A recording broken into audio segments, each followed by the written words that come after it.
TCE Notícias está de volta falando sobre o sistema Business Intelligence.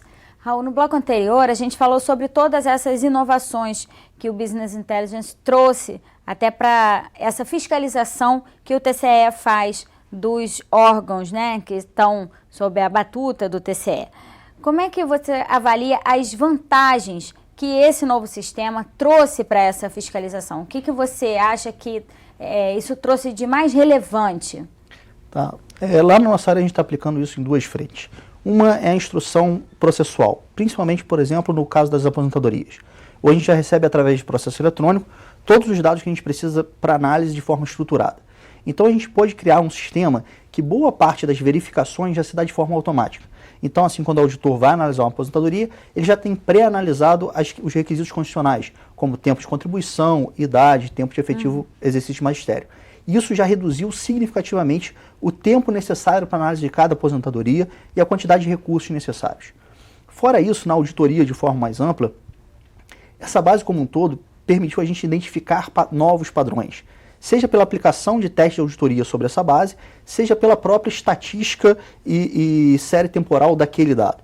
Então, por exemplo, a verificação individual de uma aposentadoria, a gente só consegue verificar se aquele ato está correto. Mas quando você soma o conjunto de aposentadorias, você consegue identificar, por exemplo, uma desproporção entre as aposentadorias integrais e proporcionais. Isso dá um novo achado que você não conseguiria fazer isso de forma individual. Já na análise de folha de pagamento, que é um volume muito grande, hoje a maior parte dos recursos do Estado está voltado para a folha de pagamento, a gente consegue, mês a mês, acompanhar uma série de irregularidades como pagamento do teto, óbito, acumulação, coisas que você não conseguiria fazer por falta de recursos de maneira individual. Tá? Isso tem gerado para a gente uma economia e uma celeridade, não só um ganho em termos de novos testes possíveis, quanto também o número de profissionais necessários para realizar esse tipo de trabalho.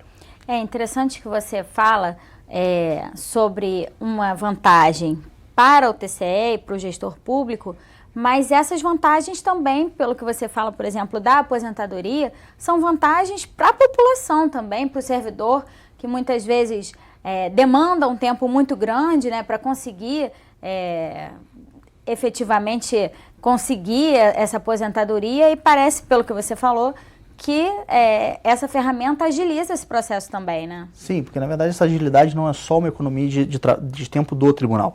Na medida que você consegue antecipar o registro, você antecipa, por exemplo, a compensação previdenciária entre órgãos. Isso é um dinheiro entrando para o dicionado mais cedo, né? Ao mesmo tempo que os órgãos públicos como um todo, eles conseguem ser, como falou, passando um pente fino sobre esses pagamentos irregulares, você gera uma economia imediata sustando esse tipo de pagamento. Ricardo, e que projetos o Tribunal de Contas pretende desenvolver com os desdobramentos, na verdade, do BI?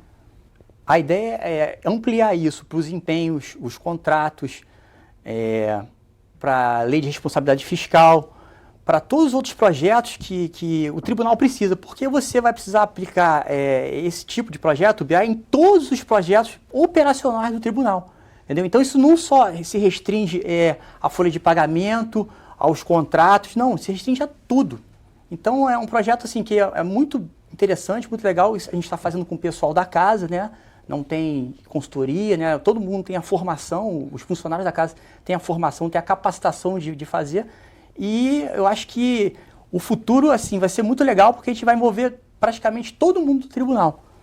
E você acha que essa ferramenta pode ser levada, porque hoje vocês falam sobre a aplicabilidade dela dentro do Tribunal de Contas, mas, como você falou, já foi aplicado, por exemplo, na Secretaria de Fazenda. Você acha que outros órgãos do Estado poderiam usar essa ferramenta para ter assim, um resultado melhor para entregar para a população? Sim, todos os órgãos hoje já estão utilizando. Isso já vem de alguns anos, né? Então, o planejamento, a Secretaria de Educação, todos eles já estão usando isso aí. Uhum. Mas cada um com as suas bases, né? O futuro é juntar as coisas importantes dessas bases para poder ajudar de uma maneira melhor o Estado e os municípios. Fazer isso de uma forma integrada, sim, né? Mas já todo mundo já está usando, sim.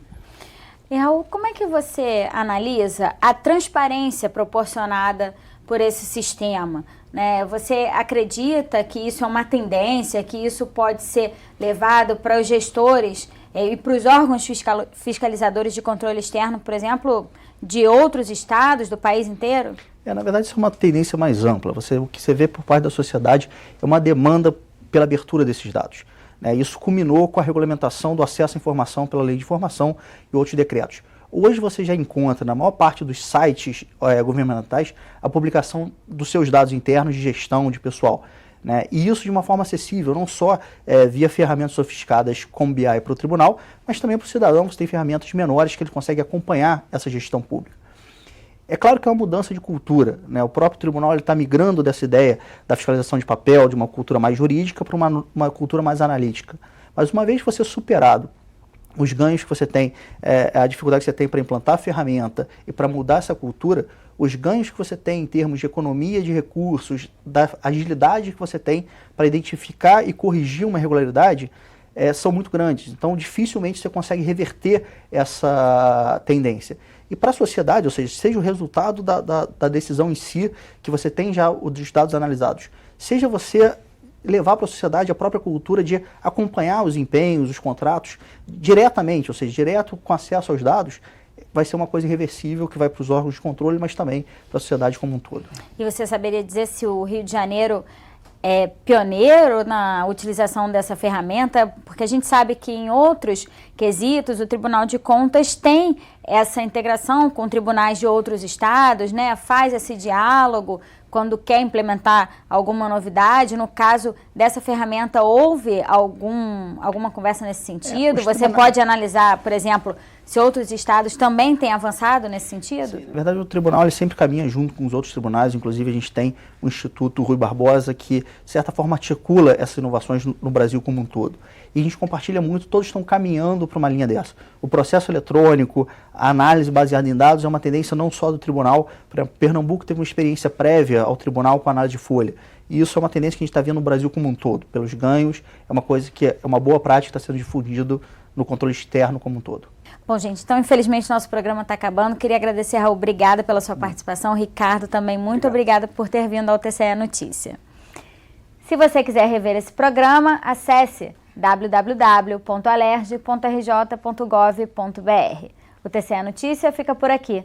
Até a próxima. TV Alerj, o canal do povo fluminense.